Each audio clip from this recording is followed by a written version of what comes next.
The Self-Helpful Podcast is brought to you by Ziglar, your premier source for equipping life and leadership coaches. Visit Ziglar.com and let them inspire your true coaching performance.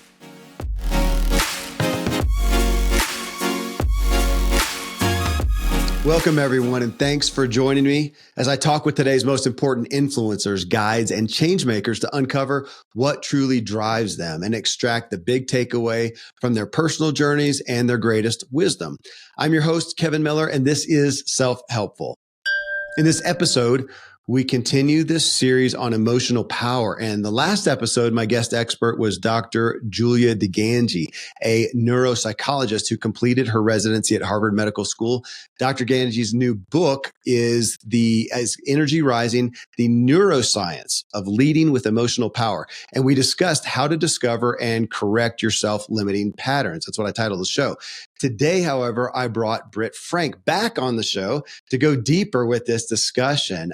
We did a series together on anxiety with Britt. You can find that episode or that series starting at episode 1197.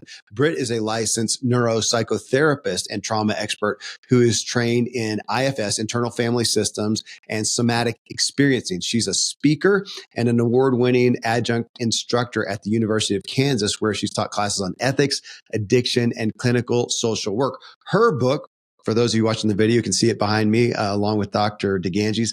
Her book, which was the muse for our series we did together on anxiety, is The Science of Stuck, Breaking Through Inertia to Find Your Path Forward. Britt, I wish I had $1 for every time I've talked about you and the series we did on anxiety and your book, The Science of Stuck. And I'm just stoked to be back with you today. Thank you so much.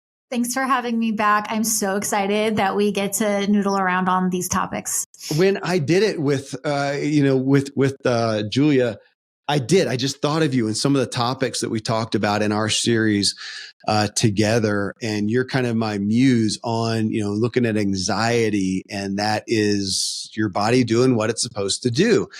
We just don't pay attention to it. And I felt kind of a resonance with her looking at emotional power and perspectives and some of those things. So again, it came up. So, but I always have a tangent to go on. You listened to the show with Julia, and I know you checked her stuff out and just, wondered if there were some specific things that bubbled up to the surface, some concerns, some areas where you're like, oh man, I resonate with that. Tell me what came to the surface. Well, first of all, and let's make no mistake, she's brilliant. Watching it, I had my imposter parts come up like, oh my gosh, like this woman is smart and funny and like articulate. Holy crap. So yay, and I mean, I cannot wait till her book comes out. I will read it. I really enjoyed your conversation. So yay, go Thanks. Julia. I especially loved that as someone who is so academically, she's Harvard and she's a doctor, and she's talking about emotional energy. It's a real thing. It's a thing that you can study. It's not just this woo-woo hocus pocus thing, especially about the contagion of emotions, where she was talking about when you walk into a room, you could instantly be completely fire hosed, or on the opposite side, instantly uplifted, because emotions aren't just these magical constructs. They're real things they're biophysical, they're physiological. So it was so cool to hear someone who's so credentialed and so respected in the field saying what lots of people have said, but is easy to ignore, that emotions are not just these things we can get away with ignoring. They run the show. Thank you. It's really daunting to me, Britt, to think about that, because I am a natural performer. How to win friends, influence people, come in, read the room, and try to meet everybody where they're at. Even if I'm full of anxiety, fear, there's something bothering me, I just had a big, fight with somebody, or I've got a financial worry or whatever, and think I can hide it. And maybe I can to a degree, but I'm so curious, from your standpoint, that energy leads. And I say the word daunting because I mainly think of my kids, my family, that when I walk in the door, that whatever's undergirding there, and I've been not even a stuffer so much of just ignorant. I didn't have a play. We talked about that on the show with you. And yet in being, that bothers me even more. And being ignorant and just thinking I'm stuffing it, it's exuding out there and it touches everybody. That's That's big. I mean, that's hardcore. It's daunting, and it's bad news because for people who've not paid attention, the implications are, when she was talking about you can't give from an energy you don't have. So if you're trying to love on your kids and you are in a complete deficit, they're going to feel that incongruent. And again, nothing is malicious. There's no harm being intentionally conducted, but the relational ruptures that happen when someone is trying to give from an energy deficit are real. So it's daunting in that, oh crap, how many times have I unintentionally created these moments? But it's also incredibly encouraging because when she's talking about leadership starting within, as soon as you start paying attention to, the point, and I don't have children, but I've been a play therapist for a decade and I've sat with enough children and witnessed enough of these ruptures.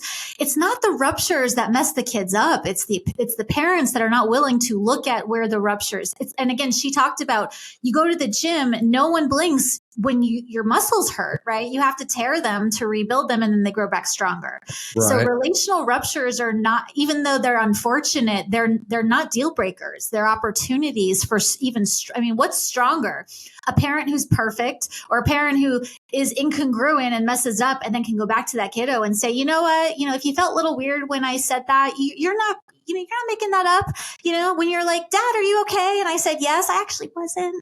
And you totally understood that. It's unintentional, but we want to validate their experience. Like kids know when we're not okay.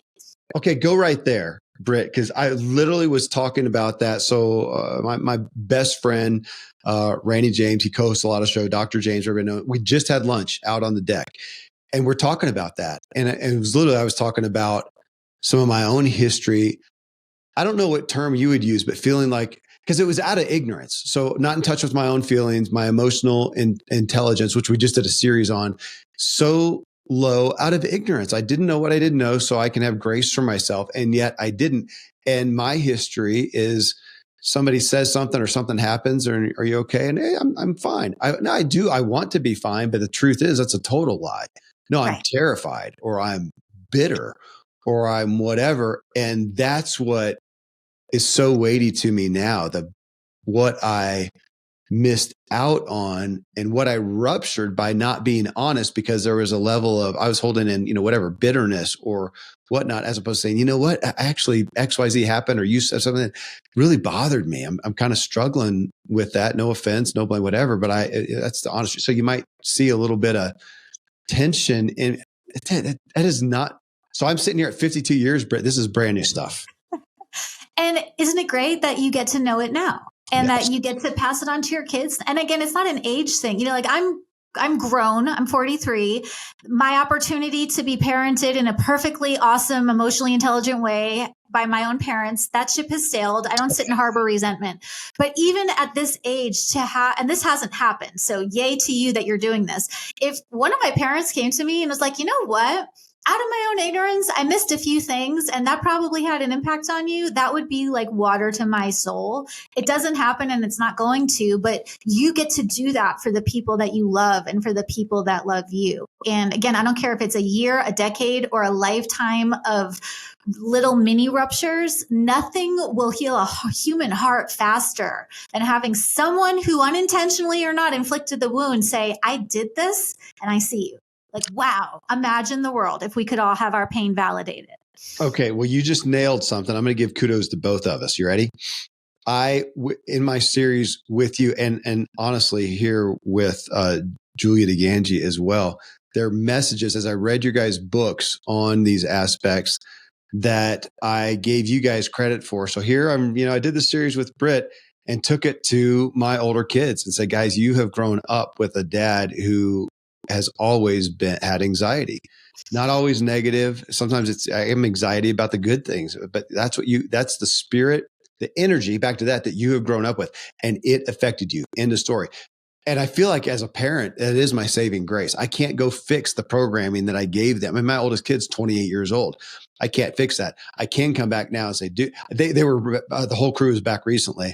And there were some things, and I said, guys, you got to go listen to these messages because this is what I programmed you with. I'm so sorry. I'm going to have grace. I didn't know what I didn't know. But now, though, you can know this was your programming. This was your propensity or this was mine, and this is now part of your. Well, how would you say that? I mean, it's part of their programming. This is, if you had a client, you want to know what they're dealing with, what they've dealt with. And I'm telling my kids, take this to your counselor, let them know that this was your dad. Is that fair? Which is heroic. I mean, really, the amount, because the immediate default for parents is shame. Oh my God, what have I done? Oh my God, I've messed up my kids. But when you sit in that shame spiral, you're still not seeing your kid. Yeah. Shame makes it a bubble where it's all about you. But like, hey, I raised you in this energy. You need to know this because it impacted you. And I just want you to know you're not crazy. Like, that's something I say a lot. There's no such thing as a crazy person. Yeah. But for a 28-year-old to be making their way out into the world with a parent who will name that, that's 5 years of therapy they don't have to do because you handed it to them. It's like, it took me 6 years in therapy to even figure out I had a dysfunctional childhood, but you're handing it up on a platter, and there's courage and grace. And again, your kids might not be the one to pat you on the head and say good job, but it's important that you give yourself credit for that. They're pretty great. Well, thank you. A couple of things you said rupture. You mentioned that term, rupturing relationship, a couple times. Back to this aspect of energy and emotional power. I think what is, again, weighty to me is how often, and I can say, I'm going to say but we as people will come into something when we're not being attuned to our feelings and having some honesty, at least even unto ourselves, even if we don't divulge it. How often that energy, even though we're trying to do the good thing, we're trying to be, what's the word that Randy and I are just using? Valiant. Maybe that's more of a guy term, but to be valiant and righteous by not saying what we actually feel, right? And by doing that, how often have we, let's take it to where it's acute, to our wife or something. We're not being honest. How was your day? I was fine. It's terrible. We just got fired, and how you feeling? I feel great. Well, I actually just, like me, there's shattered a bunch of bones. Totally, it comes out, and then there's a rupture 15 minutes down, and I'm going, well, what the heck? I'm being nice. I'm trying to do the right thing, and you just ruptured. And how often is that? Not to place a blame. I don't know if I should say it's my fault, but dude, she's feeling it. She can feel it here. Is that relevant? Yes. And that goes back to Dr. DiGangi's work, where she talks about, people picking up on other people's emotions, and our words and our emotions, the emotions are going to rule the day. One thing she said that I really liked, I would nuance it a little, but she's just so incredibly articulate. She said, anxiety is a dysfunctional relationship with uncertainty. And I really liked that. But the nuancing that's relevant to what you and I are talking about, anxiety is a dysfunctional relationship with truth. It's like, fair. What's the truth? I can't control this. You were talking about, law of large numbers with 9 kiddos. The likelihood that something could happen isn't as small as someone who has 2 children. Right. But the anxiety of, I need to control it, I need to prepare for it, I need to plan for it, is a dysfunctional relationship with the truth that you can't. And, when you break a bone, or you shatter 7 bones, or you collapse a lung, or something bad happens, all of these ways in which we don't want to acknowledge our humanity and our frailty and all of the things that I don't like about being human, which I can't control and whatever. It's a dysfunctional relationship with truth. Or you could take it a step further. Anxiety is a dysfunctional relationship with grief, because the fact is a lot of things happen that we can't control, and we can shame ourselves, but even shame is a way to bypass grief. Okay. I want to look at that with truth specifically. And I should say, I was going to say it in the intro, I don't know if we're going to post this on social media necessarily. We could keep talking about shattered bones. So I'm sitting here doing the show with Britt in a sling. 2 days ago, had a big mountain bike wreck, and I fractured 7 bones. So that's the reference point there. So ridiculous. Yeah. So it's a good one. I can't lie. I can't be dishonest with the truth, because my family sees me grimacing. I can't hardly stand up or go to the bathroom or do anything.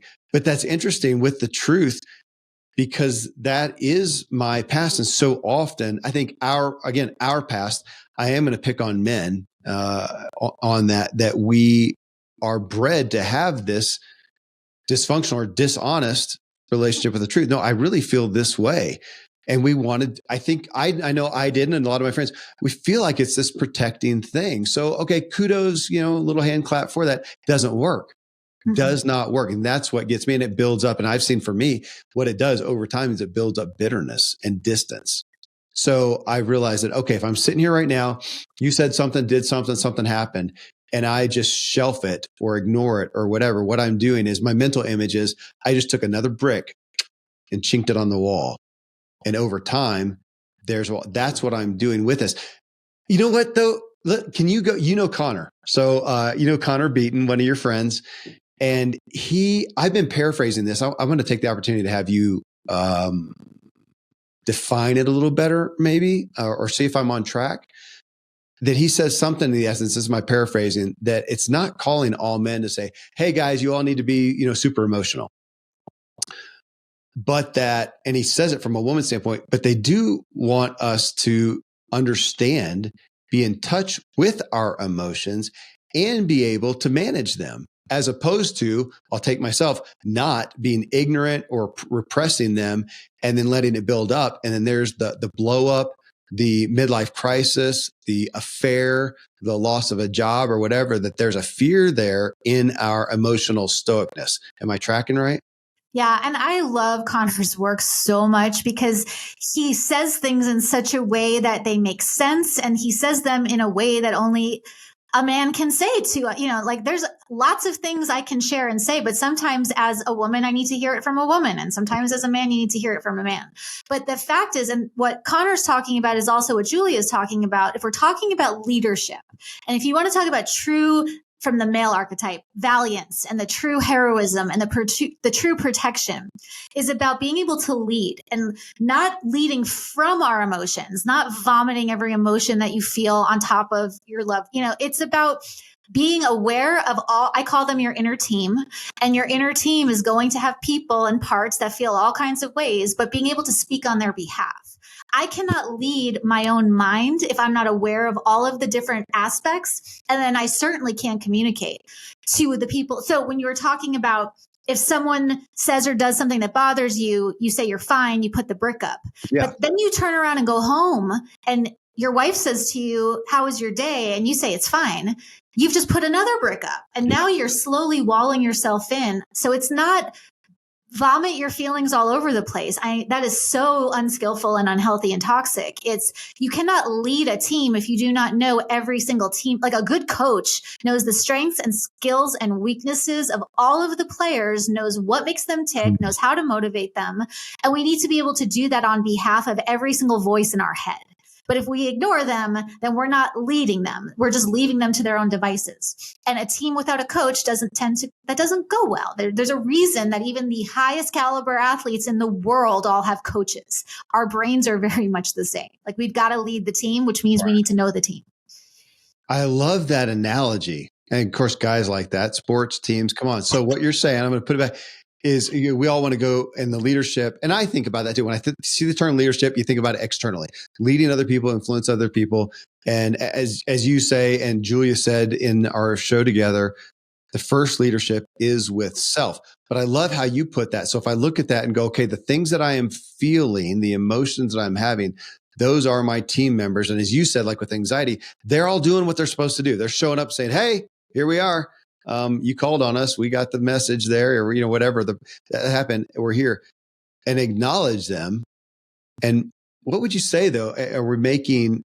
We're understanding them? Because I was going to say, we want to make peace with them. Mm-mm. Okay. What?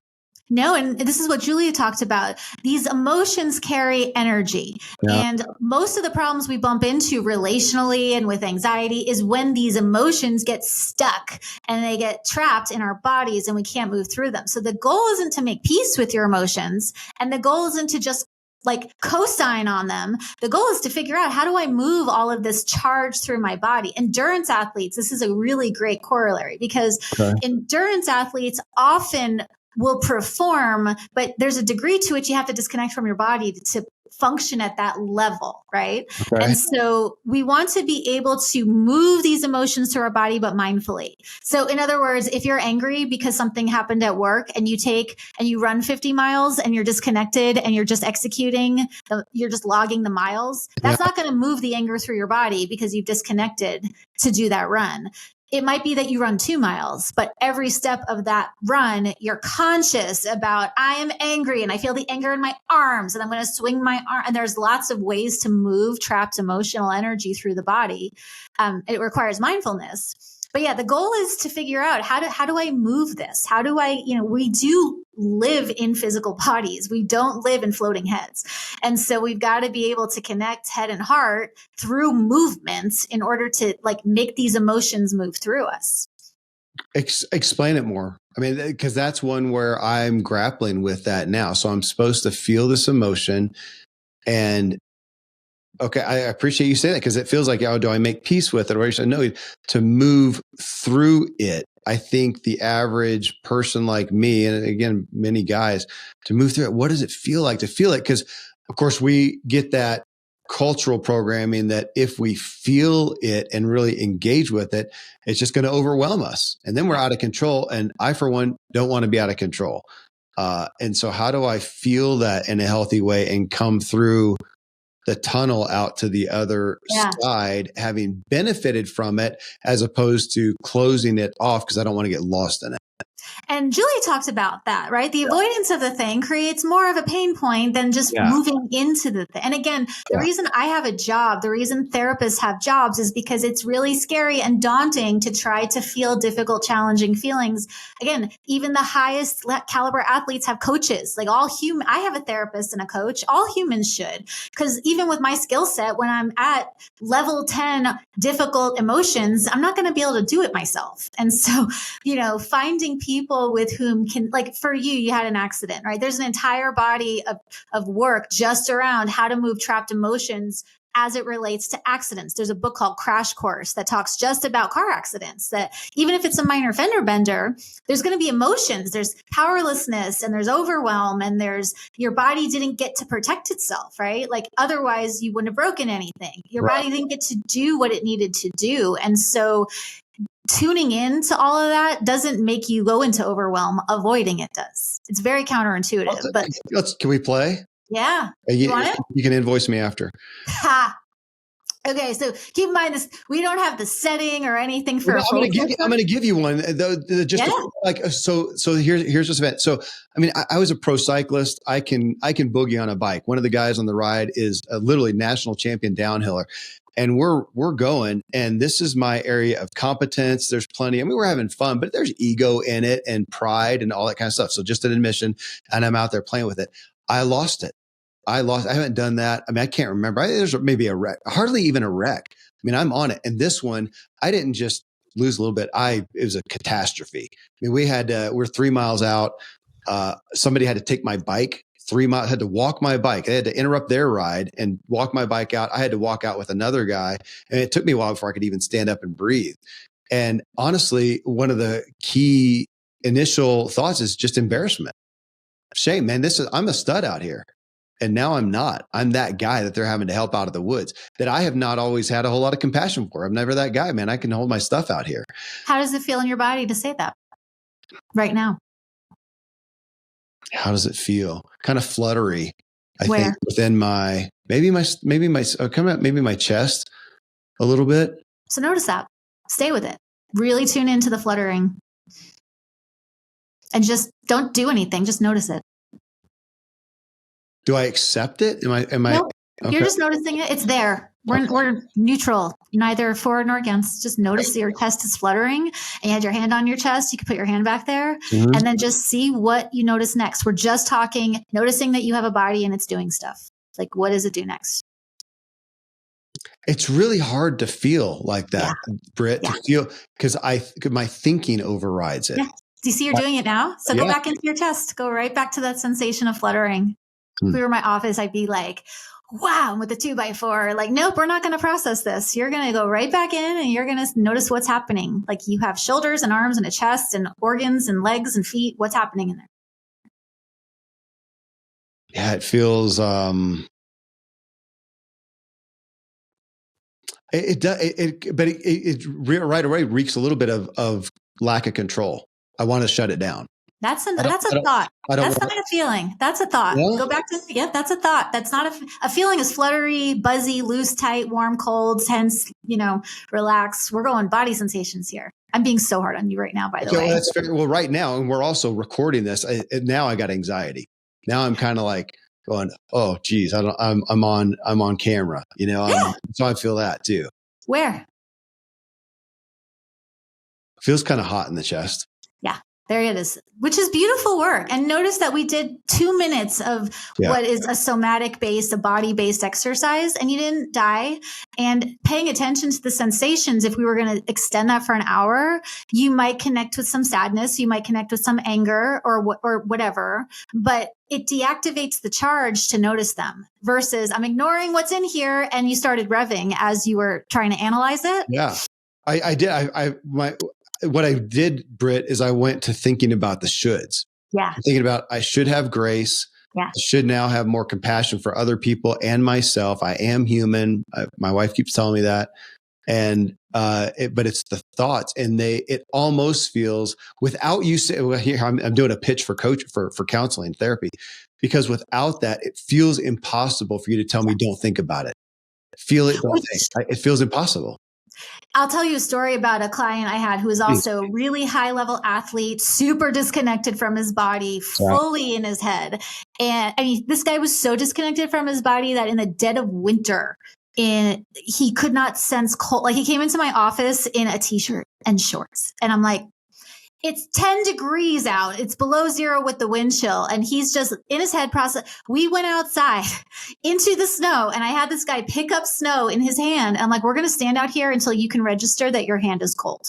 And it took a minute, but that's how we have to start when you've been so profoundly disconnected from your felt sense, from your emotional energy. You have to start with the basics. And so this guy started with, my hand is cold. Great. Welcome to the body that you now live in. And over time, he was able to tolerate the very, very challenging things, not snows melting in my hands, but wow, a thing happened and I have sadness. A thing happened and I feel anger. A thing happened and I feel this way or that way about it. But the felt sense of the body goes largely ignored by most wellness practices. It's like, think positive and just mind over mood and, attitude and gratitude. But we live in bodies and you can't bypass them if you want to move emotional energy through. Okay. I'm thinking about the reality of it. So let's go back to my wreck. So we're 3 miles out on the trail, and there's a bunch of guys. And at the time, I think I would go back and go, okay, what I did, which is, breathe through it, make sure that I can walk, can I? Okay, let's go get down. So great time to be able to that's that may be a relevant time, like in battle, like in the middle of a big professional game and whatever. Okay. That's when it's great to be able to disconnect from your body and do what it takes, and get to the end, whatever. But then I do that, and then we just go on and I stay disconnected. And now you're saying, okay, maybe when you get in the car, Kevin, and you're riding back with a couple of guys, to be honest with how you feel, or maybe if you don't want to do it there, then get home and do it with your family. Okay. If I don't want to do it with them, can I sit by my own darn self? Okay. We're right there though. That is what I have literally had therapists tell me in my emotional unintelligence. And they said, Kevin, instead of going on a 50-mile run or doing whatever and medicating, just sit with it. I hear it and it kind of logically makes sense, but I don't know how to sit with it, Britt. Yeah. What does that mean? But you do, because we just did. Okay. And it's a practice, right? If you were in my office right now, I would have you squeeze something like a fidget or whatever in your hand and be like, your good arm, squeeze it until you feel your muscles engaged. Because again, when you're an athlete, your muscles are engaged and everything's firing. You don't really pay attention anymore to the heat or what's happening. So you start with just physical sensations. Like right now, how does your arm, your busted arm, how does it feel? I'm disassociating. Yeah. So tune into it and see how it feels. Yeah. I mean, well, I actually just kind of one of the things I broke was my thumb, and I just kind of hit it. And I'm thinking about you with the cold guy. And right now I cannot disassociate enough that some stuff hurts. And if you see me fidgeting a little bit, and I think that's why I am so out of sorts when I through the night and just being in misery. And I don't know who this person is to be in this type of misery. And how different would it be God forbid this happens in a year from now, but if I am in touch and I'm not disassociated, would it be far less painful, at least emotionally? Yeah. And it's a stacking of skills, right? Yeah. So you start with the physiology. My thumb hurts. I broke it. Great. Then once you get fluent in how to identify the fluttering in your chest or the tension in your stomach or your jaw tensing up, then it's what are the emotions? Because if you can't do basic feeling sense stuff, emotions are going to be impossible. So don't expect yourself. Like, again, I'm not an endurance athlete. I would not expect myself to be able to go out and run like that if I hadn't had some training. So you train for this level of emotional intelligence by starting with your body sensations. Then you start paying attention to the emotions. And then again, my entire body of work is based upon the things that you then do with it. You're not supposed to know what to do with it. That's why I have a job. But the sitting with it, the story that's sitting with it will turn me into a shadow of who I am, and I will be lost and engulfed in it. That is the story of every person and I can say this as a drug addict. My story was, if I sober up, I will be filled with so much shame, I will die. So I got to stay 2 steps ahead of myself at all times. I was like a speed freak. Like, I will move fast enough that I can outrun it. But sitting in it skillfully, again, we don't want to wallow, but there's a skillful way in which you sit with emotions. And when you do that, they deactivate, the charge moves through, and then you can tolerate that this is now your story. Okay. I want you to talk more there, because that was where I was about to go. So my tendency, and I think a lot of people, and again, maybe men more so, are going to disassociate and not sit with it, go through it. They're just going to wall it off, shut it off, repress. Which I think Connor talks a lot about here, that we get taught in repression. Now, over here, though, you, of course, have folks, and their literal tendency, unhealth on the other side, though, is to fall into it, and it's going to overwhelm them. So scared to death, because especially, I would guess to say, especially those who have literally dealt with significant big T traumas, that they're over there and have just as much motive, if not more, to, man, I am not going to sit in that or go through it, because I'm going to get lost in it and go down to hell. So now go to, because you just said, I think you used the word, to skillfully go through that. So help that side. Speak to it on that side. Yeah. And it's not just big T trauma stuff. Like, your accident is a big T physical trauma, right? But you don't experience a physical trauma independent of an emotional trauma. So now that this thing happened, what does it mean about this? And now I can't do the thing. Like, tomorrow, you're not going to get up and be able to do what you did last week. And there's a lot of implications with that. But you're so right. I'm really glad you said it. You don't just want to charge headfirst into your feelings, because then that will take you down, and that will cause a lot of problems. But there's a way in which that you can slowly learn to metabolize this experience in a way where it doesn't get stuck. It doesn't turn into bitterness. It doesn't turn into depression. It doesn't turn into avoidance. I have been playing with the term mastery. I want to be able to understand. First, I have to understand. So emotional intelligence, I want to understand them, and then have mastery in them. I'm probably saying that I've just been with, over the past 2 weeks, with guys groups, guys adventure groups, guys doing stuff. And I thought that would speak to them better, to say, look, it's not about you becoming this emotional, blubbering person you're never going to be, but to master, you want to kick ass, you want to be a leader, master your own emotions, which you got to understand them. Really, we don't really do it. Yeah, you got to understand. So we're gonna have to get in touch with our team members, as you talked about, and then have mastery over them. You do that, and man, your level of, because we tend to be so focused on achievement. How about achievement with peace and fulfillment, and with less anxiety? It's not just the soft stuff, though, because I work with a lot of men, and they're like, I don't want peace. I don't want contentment. I want to kick ass in this world. It's like, okay, great. What you're talking about, I love the word mastery, because what we're talking about is internal leadership mastery, which you cannot do if you don't know how emotions work. Internal leadership mastery is going to make you a very potent force in the world. Like, you think you're a high achiever now at like the level that you're at when you're disconnected and you're disassociated and you're disengaged and you're still able to execute. Think about how much more is available for you when we actually align all of the voices in your head so they're playing together as a team with a leader in charge of them. then you're unstoppable. And more so, then you get to enjoy your success. Because I know plenty of people that can do all the things and still feel like crap. Yeah. Imagine if you can do all the things at a higher level, high performance, and then also be able to enjoy it once you get there. What's the point of achieving all that stuff if you're not going to be able to enjoy the fact that you did it? I love that. And what you've got me thinking about now is I think, so I go through a trial or I achieve something of worth. I still want to do those things. I still want to have those achievements. But when I am not in touch with and going through, like you said, skillfully the emotions, I come out on the other side exhausted.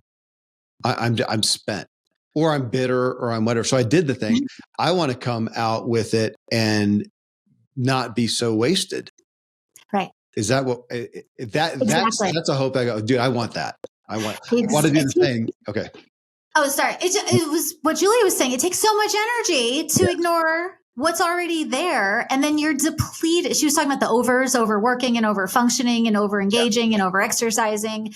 That leaves you depleted and exhausted. And self-leadership mastery is the antidote. I was talking to a client of mine who runs a big company. And I was like, we were talking about his team. And he's like, can't I just fire them? I'm like, no, like you can't actually, like you can reorg your system, but you can't actually fire any of the voices in your head because they're you. So what would you do if your leadership team was into as much chaos as your emotional life is? He said, I'd probably call them in for a one-on-one and figure out what's going on. And that's the tool, is one emotion at a time. We want to have, and this is going to sound so woo-woo weird, but it's science and it works. Yeah. We don't want to just be thinking, I feel this way and I and me and my. Think of these team members as separate people and I have another client who puts out 2 coffee cups in the morning and they will talk to themselves as if they're because science has shown that we're more kinder and more quick to listen to other people than to ourselves. Yeah. So when you talk to yourself as if it's another person sitting there, hi, part of Kevin that crashed on that bike who's feeling really frustrated. I want to talk about your frustration. Hi, part of Kevin that crashed on the bike is in physical pain. Let's talk about that and have one-on-ones with all of these different parts of yourself. And again, it creates an inner alignment that then generates energy instead of depletes it. Thank you. This is the point of why I do this show, is the paradigm shifts that help us be able to embrace something that we've heard 1,000 times and we're not. Your statement right there about your client saying, I want to fire them. That's what I tend to have tended to see it. So if I am on have the wreck, they're having to walk me out, I am that guy that they're now taking care of. I don't want to do that, dude. I'll take care of other people, but I don't want to be taken care of. So I said embarrassment. I would venture to say that the emotion would be shame underneath that. So here I am doing shame.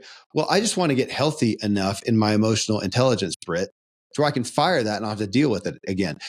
What I hear you saying is it's kind of like anxiety. Your body's supposed to do that. Shame is supposed to exist. The feeling of it, is that fair?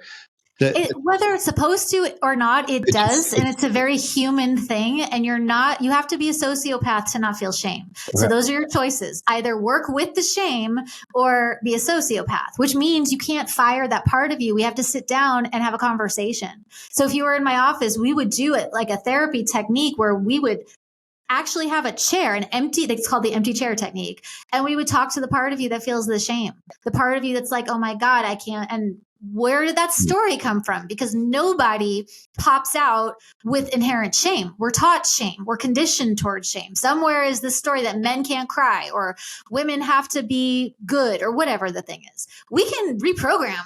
That's the nice thing about the brain that we know. Neuroplasticity, the brain you have is not the one you have to stay stuck with.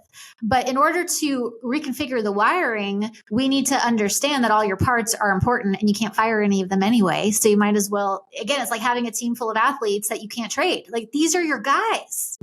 Okay, Britt, how much time do we have here? I'm going to take a different direction. It just dawned on me. It's your fault though, okay? Can we do blame on the show? Sure.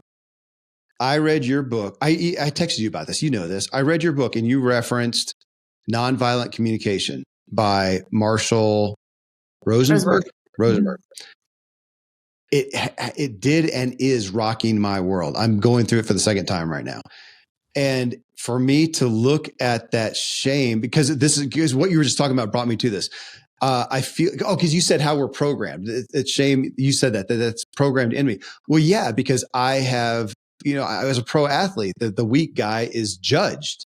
So I don't want to be that weak. So I've judged. So now I'm the weak guy. I don't want to. I feel shame. Well, what it's doing is calling out my own judgment. I told the guy that I walked down with, I said, well, now I'm that guy. I'm forever going to now have compassion for the next guy who we're walking out. And I've never walked a guy out. He has. I never have. That's why he's walking me out. I've never been. So now I need to walk out that guy. So judgment. So back to nonviolent communication, Marshall, which at some point we need to do a series on. He would say, observe the feeling, right? Not evaluate, not evaluate / judge, observe it. And we are such a judgmentally programmed culture that if we get real with our emotions, we're going to have to, me, to realize, to accept the fact that that's why I'm judging. I am judging everyone else. Now it happens to me. I judge myself. You're screwed in essence. Right. Yeah. And isn't it interesting? You're a father. Yeah. Would you ever leave one of your kids on the side of the road if they got into an accident? Nope. Not even a question. Like, it's not even a question, right? The parts of you that are the father parts, like your dad parts, are like, what? That doesn't even clock. Like, that's not even a thing. So what we want to do is have your father parts talk to your judgy parts. And this is where self-parenting comes into play. We all have voices in our heads. It's not a pathology. Like, that's just how brains brain. And so what if you approached, again, if your kiddo got into an accident, you're not just going to leave them there. You're not going to, you're going to teach them. So maybe next time they can find better, healthier ways and safer ways of operating. But you teach your children from a place of love and compassion. But none of us are taught that we can actually have our talk to ourselves mirror that, because somewhere, and especially for men, somewhere compassion became synonymous with excuse. And it's not an excuse. It's not co-signing. It's saying, because I have compassion, I'm going to coach these parts of myself to do better or to, whatever. But if one of your kids was so ashamed of, oh my God, I can't believe I did that. I suck. I'm this guy. You would sit with it. You're not going to logically convince your kid otherwise, because when you're in a shame spiral, logic goes offline. But you're going to sit, like when we're talking about sitting with emotions, this is like sitting with your kids when they're struggling. It's this, you already have the skill set. It's just transferring that to the ones in your head. Yeah, this is, I hope this is paradigm shifting for everybody as it is for me. That's what we're trying to do here, is take these things. Because again, we dance around them so often. Even that, I mean, and no judgment, to my own therapist who said, sit in it. Well, and I'll put it on me. I should have said, what does that mean? Right. I mean, I get it conceptually. They're saying, don't block it off. Don't ignore it. Don't shelf it. Don't stuff it, whatever, sit with it. And I just took it that far. Go, okay, I get the conceptually, but I didn't take it further. Go, how does that look like? How do I go through that tunnel? How do I skillfully say hi to the team member, acknowledge that team member, say, it's shame. It's a part of the human condition, whatnot, and acknowledge it, and then move past, kind of getting the cards on the table. Yes, and let's change the metaphor, because the whole sit with your emotions, that doesn't really click with anybody. So it's like, well, if it doesn't click with anyone, maybe it's the wrong way to approach it. And again, no shame. That's just how clinicians were taught to share this. Yeah. But rather than sit with it, what if we thought about coach it? This is a coachable moment, right? Like, you are not your feelings. There's the Kevin, the capital K Kevin, that observes all the things. And then there are the lowercase K's that feel all, like we don't think about this, that there is the parts of us that think and feel the stuff, and then the parts of us that notice that we're thinking and feeling. So don't sit with your feelings, coach them. Like, pretend this is one of your team members. What would you do in that moment? You'd sit on the bench, you'd have a conversation. I call timeouts with my team often, especially if I'm in a place where I'm going to say or do something that's not in alignment with how I want to show up. Right. It's like, okay, quick team meeting. And my husband doesn't, he's an engineer and he's a Navy guy and he is very, very engineer minded, but he'll say to me, like, Britt, do you maybe need a team meeting right now? Like this seems like it might be one of those team meeting situations. I love that. I want to claw his head off, but he's right when he says that. It's like, oh yeah, I have a team of people in my head. I don't need to sit with them. Coaches don't just sit in the locker room. Like they do, like we're working, we're coaching, we're teaching, we're educating. And with children, you're leading. It's lead them. Don't sit with it, lead it. But it starts with, again, developing the muscle of what do feelings actually feel like. And if you were so disconnected you couldn't feel, we'd go out in the snow and you would stand there barefoot in the snow until you felt cold. And that's where we start. Okay. In coming through, having that discussion with your teammate, with this emotion that you're feeling, in this case, let's say a negative emotion. So here it is, you're acknowledging it. There it is. You're going to have a meeting and talk. Is the focal point, would you say it's understanding / compassion for it? Because I tend to look at it as I just want to resolve it. I want to resolve it. Do you do that with your kids? Well, I probably have, sure. Fair, but ultimately, is the goal just to get the problem solved so they can go away and leave you alone? Don't ask me questions like that. I have a lot. No, my heart.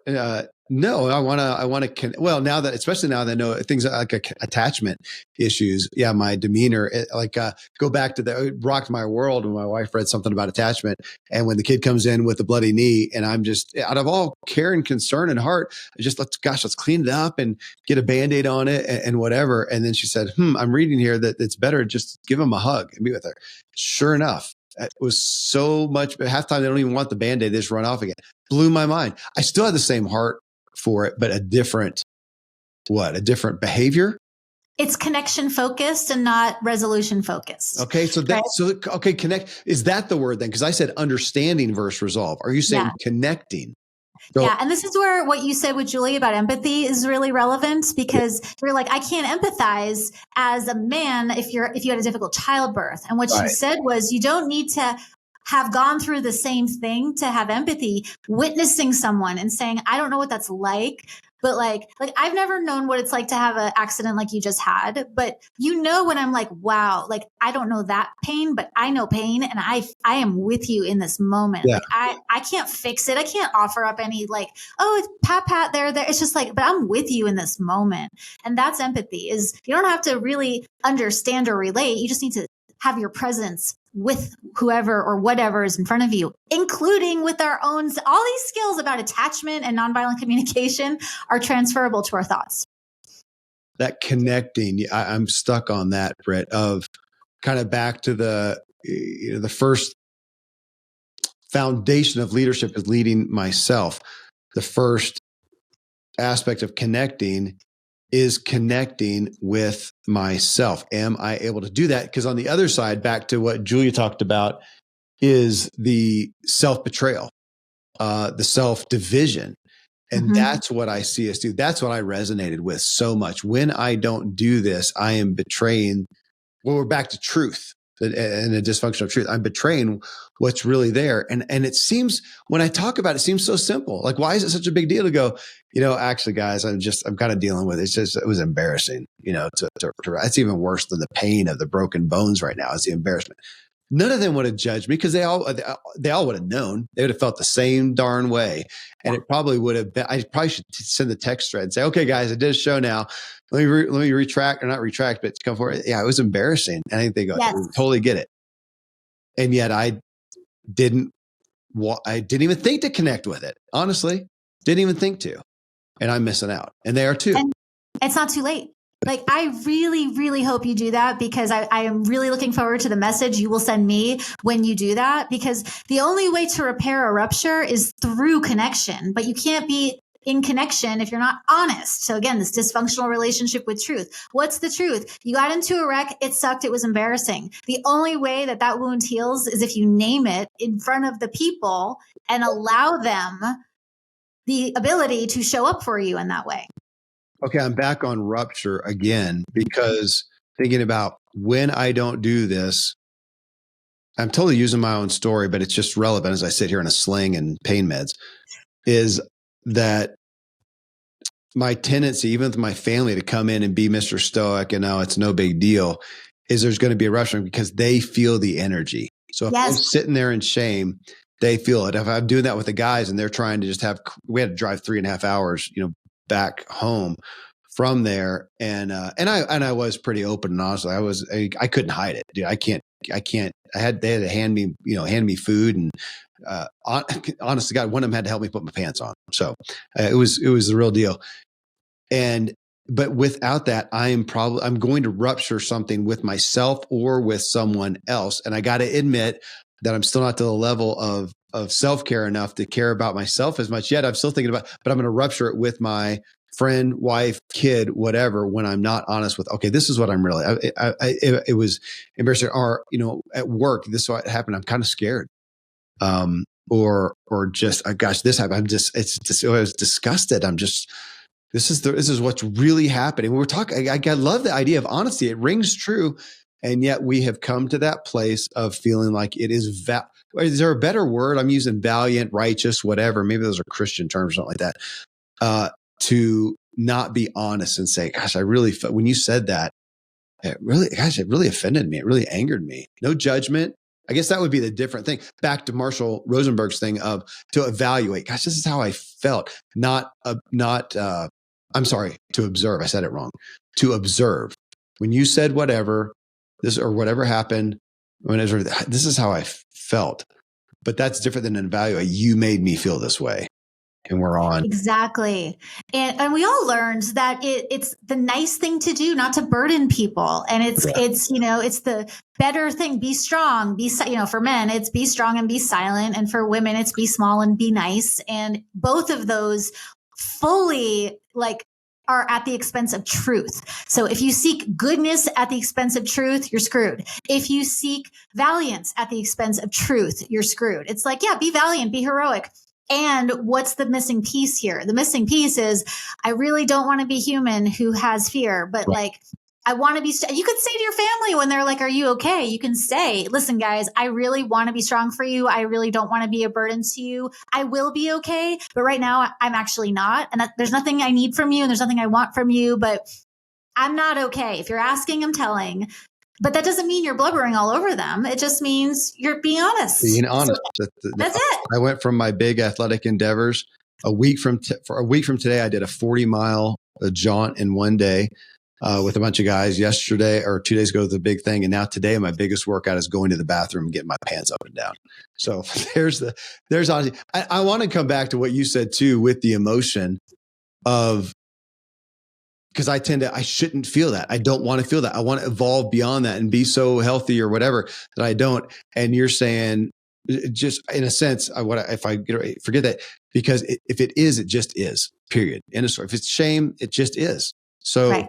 Me denying it or judging it it's there already. I'm just making it harder. Then you're doing double work because your efforts to avoid your feeling are now going to create a whole nother situation. And if you, at the end of the day, want to feel better, now you got to go through both of them. So don't do double work. This isn't about being soft. It's about being efficient. If you want to get from problem to solution, let's not add on imaginary stories of should and could, and this shouldn't have happened. And why did this happen? And this shouldn't be this way. Okay, but it did, and I don't know because it did. And either way, it did. So let's just deal with the what is instead of the what may have been, should have been. Because that's just a way. Again, if you're just thinking unit for unit, that's a waste of energy units to spend there. You get no return on that. So let's spend our energy where we're actually going to get a return. That's just big medicine. Again, and looking at the thinking of, okay, I got one more question then. Because there are the times, I don't want to say discernment of discerning in a moment when it's time, because we're saying there is a moment where, what's a better term, Britt? Because you may say you never want to disassociate from your own feelings. You do. Oh yeah, you do. Okay, go there. Go with there. So saying, okay, in this moment, yeah, there's a place to, but then don't get stuck there. You've got to have a place of reckoning. Yeah, you got to close the loop. Okay. Like you dissociating when you were getting yourself off the trail and into the car. Yeah. Thank God. Like Like I have all kinds of feelings right now about I have 100 things in my life going on right now, and I could easily like indulge my side trail feelings about them. But Yeah. I want to be here with you in this conversation. Yes. So I'm very consciously disconnecting from every other aspect of my life right now in service of this. But when you and I get off this call and I'm done with my day, if I do not make time to go back to what I'm thinking, it's, if you don't lead your brain will lead you. When you lead your brain, you will have a good outcome. When your brain leads you, you will not. That's almost a universal truth. Okay. That's like the mic drop. Say it again.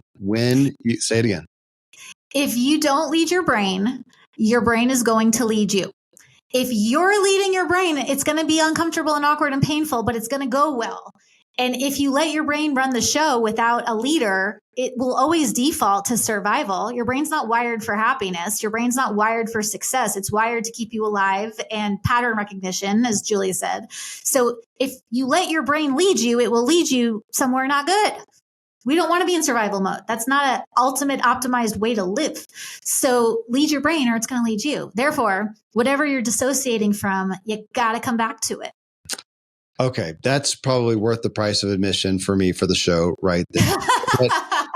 Yeah, you may have to send an invoice. I want to give them some resources for you and Julia. And folks, as always, thanks for joining us on this journey to elevate our own experience and improve the way we show up for others.